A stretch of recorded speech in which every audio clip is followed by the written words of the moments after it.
Hey everybody, this is the first of two pre-recorded lectures that you guys will need to watch. Today what we're looking at, we're using our note packet. And some of you guys have seen this image before. If you're period 2, you've seen this image before.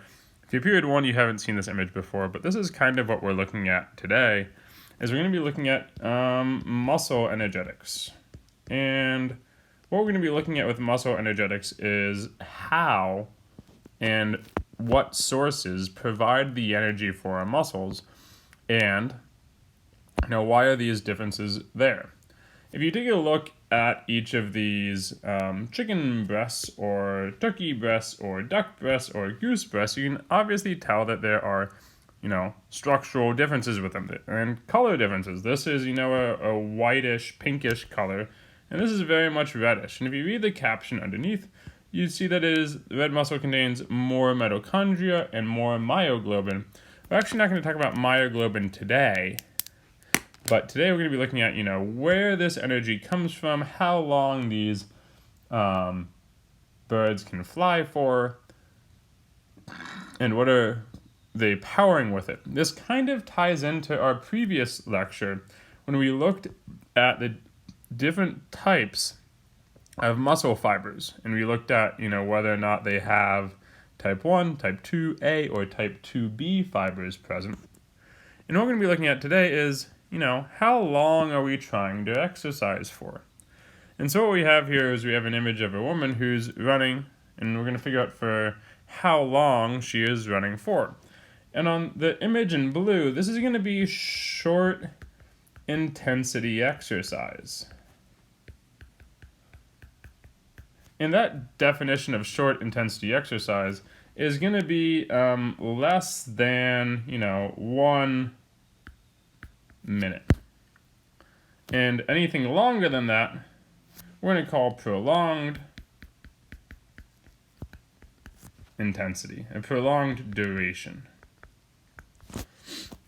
And so what we're looking at here is we're looking at different time frames of about 6 seconds. If I could spell seconds, that would be appreciated. 6 seconds, 10 seconds, 30 to 40 seconds, and up to about 1 minute. And each of these forms of intensity and effort and duration rely upon different sources of energy. We've talked about and we've seen how we use ATP through the muscle contraction cycle. The annoying thing is we only have about 6 seconds worth of ATP sitting in our muscles. And past that point, we need to regenerate that ATP. And so as we look at these different durations, we're going to be looking at a need, I wanted a pen. We need to generate ATP for any exercise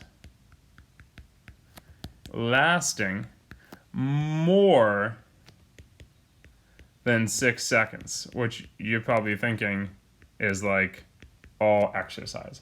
And you'd be right. So, first of all, let's take a look at what happens in the first 10 seconds or so. After the first 6 seconds, for the next 10 seconds, we're going to generate ATP through using something called CP. And we're going to figure out what CP is right now. And from muscle energetics, what we're going to do is we are going to directly phosphorylate ADP into ATP. So our end goal is to end up with this energy molecule ATP. And when ATP gets used, it turns into ADP. Now, the di means 2, the tri means 3, and the P means phosphate.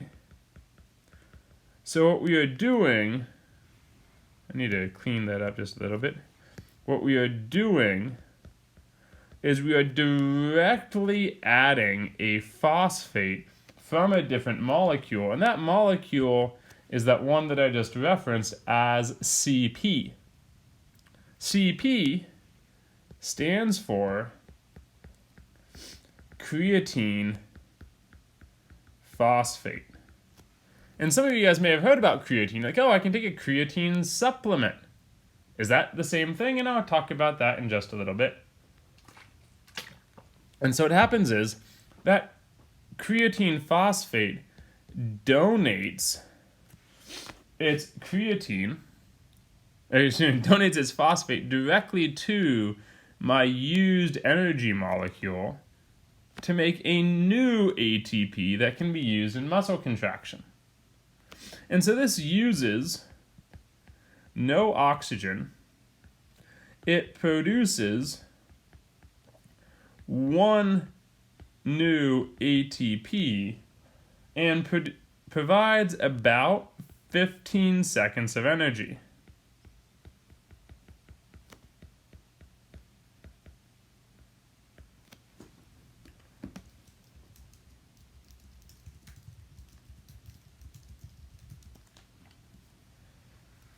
And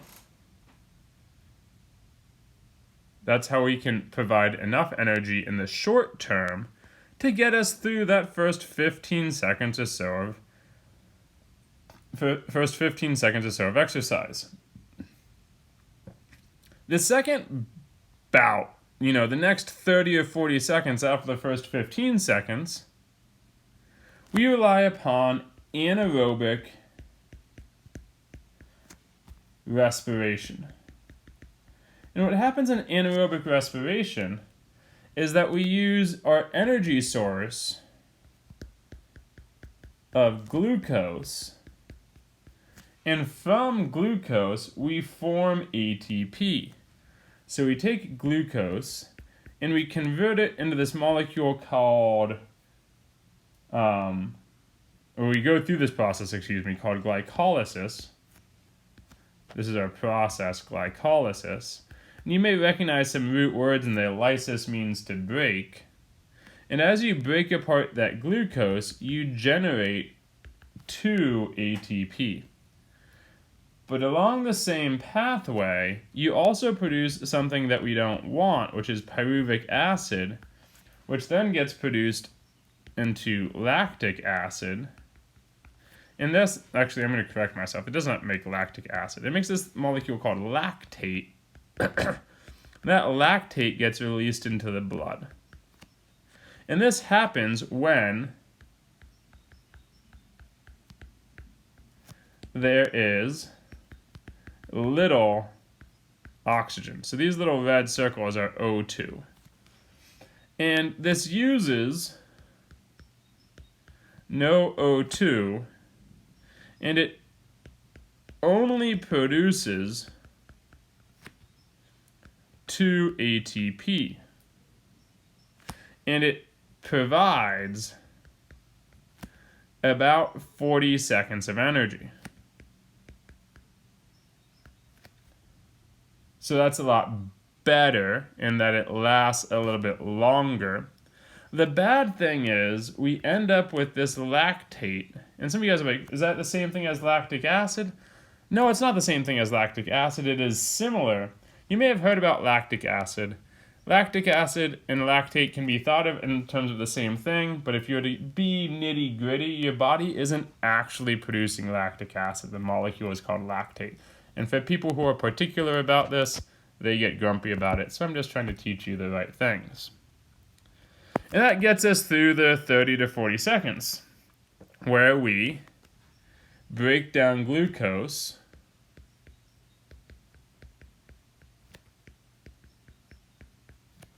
to produce ATP. Now, what happens after that 30 or 40 seconds? Well, after that 30 or 40 seconds, we start producing this lactate molecule, and we cannot continue. This starts to shut down our ability to produce energy. So we have to go on to the next segment after those first 30 or 40 seconds, which is aerobic respiration. And aerobic respiration is that thing that you guys know and love, which we can call cell respiration. And from the process of glycolysis and cell respiration, we can take glucose, convert it into this other molecule called pyruvic acid, and that pyruvic acid goes into the mitochondria, and out of that mitochondria, we get a boatload of ATP. From each glucose molecule, we get 32 ATP, and we use some oxygen. But we get way more ATP out of this process, and this can provide hours of energy. And we're going to look at how many hours out of this whole process. And yes, this does use O2. And out of this whole process, we produce some carbon dioxide and some water. That is quite convenient. Also, into the mitochondria, we can take advantage of things like fats and proteins that can also power this pathway. And so by using some oxygen and by going for longer, we have enough energy to power these exercises. So we can go for hours by using oxygen, stored energy in carbs and fats primarily, by using our aerobic respiration. Oops, didn't mean to just click up like that. Aerobic respiration.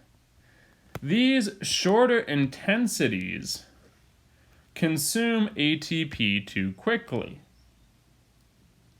But at lower intensities, we can balance the amount of ATP we are consuming and the amount of ATP we are producing by lowering the intensity and relying upon this pathway that produces a lot of ATP. Now the question is, how long? How long can we exercise for? And what are the stores of energy? Well, quite conveniently, our muscles store carbohydrates, and so does your liver. Your muscles store about 400 grams of carbs, and your liver stores about 100 grams of carbs. And this carbohydrate is specifically called glycogen. That is quite convenient that we have it stored both locally and in our liver. At very high intensities, we burn 3 to 4 grams of carbs per minute. So you can see with about 500 grams, this can last us about 60 minutes of very high intensity exercise.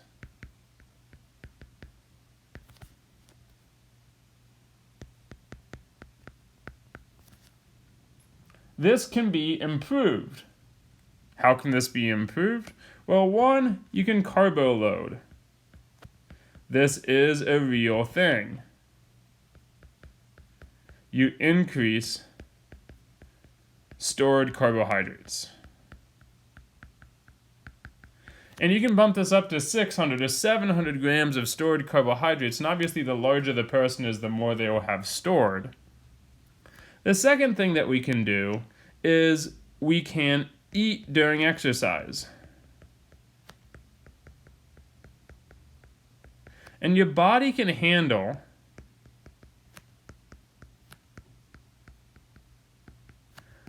about 75 grams per hour of carbohydrate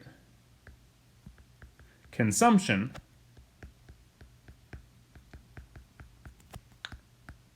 while exercising at lower intensities. So if you've ever felt tired during a soccer game, or a football game, a lacrosse game, a tennis match, or whatever it is that you're doing, a long hike with your family, drink something, eat something, pump some carbohydrates into yourself. And that will provide you with more energy to keep on going. Most intensities of exercises rely upon, 1 to 2 grams of carbs per minute. So you're not going to burn through it all immediately, and you can replenish as you exercise. And then for shorter durations,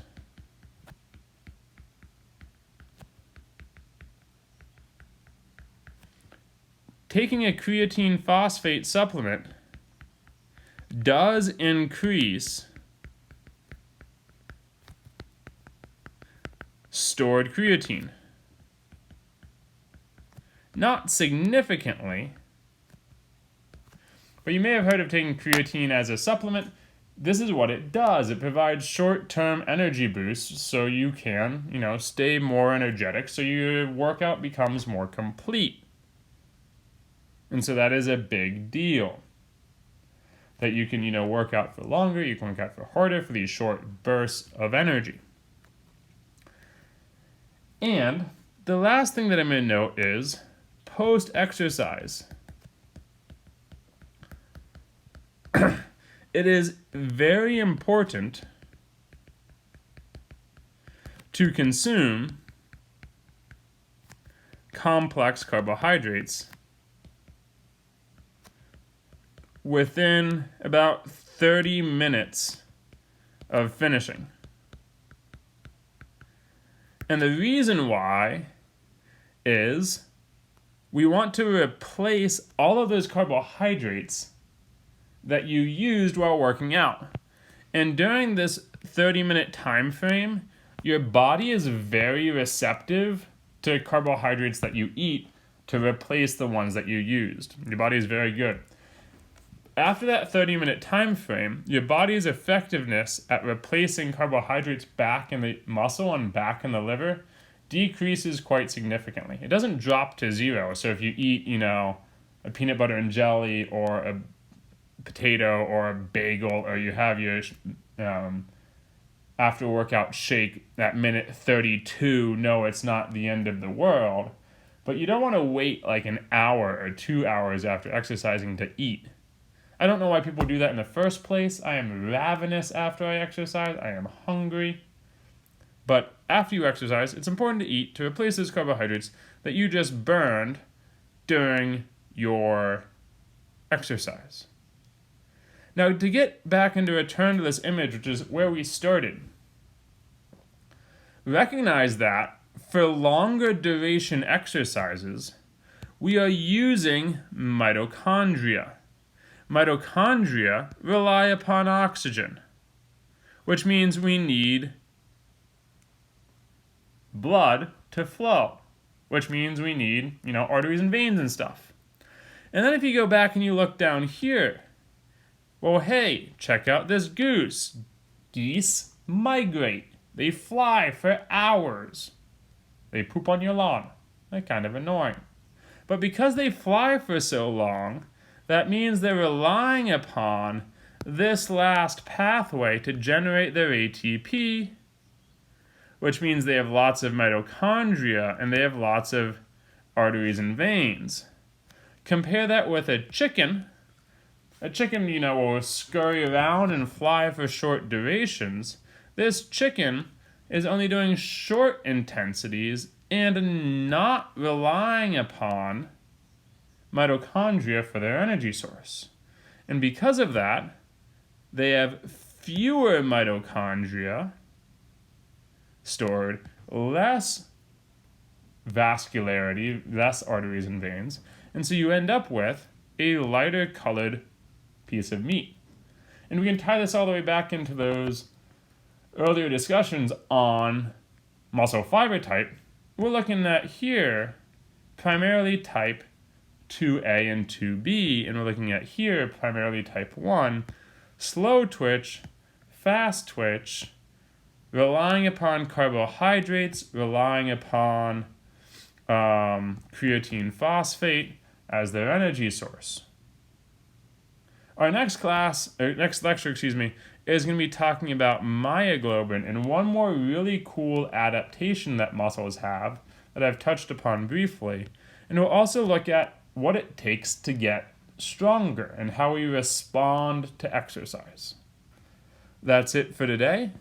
If you have any questions or have time on Monday next week to talk about them, also remember that on Monday we're having that professor come in who's going to come talk to us about muscle contraction, myoglobin, carbohydrates, energy systems, all of that jazz.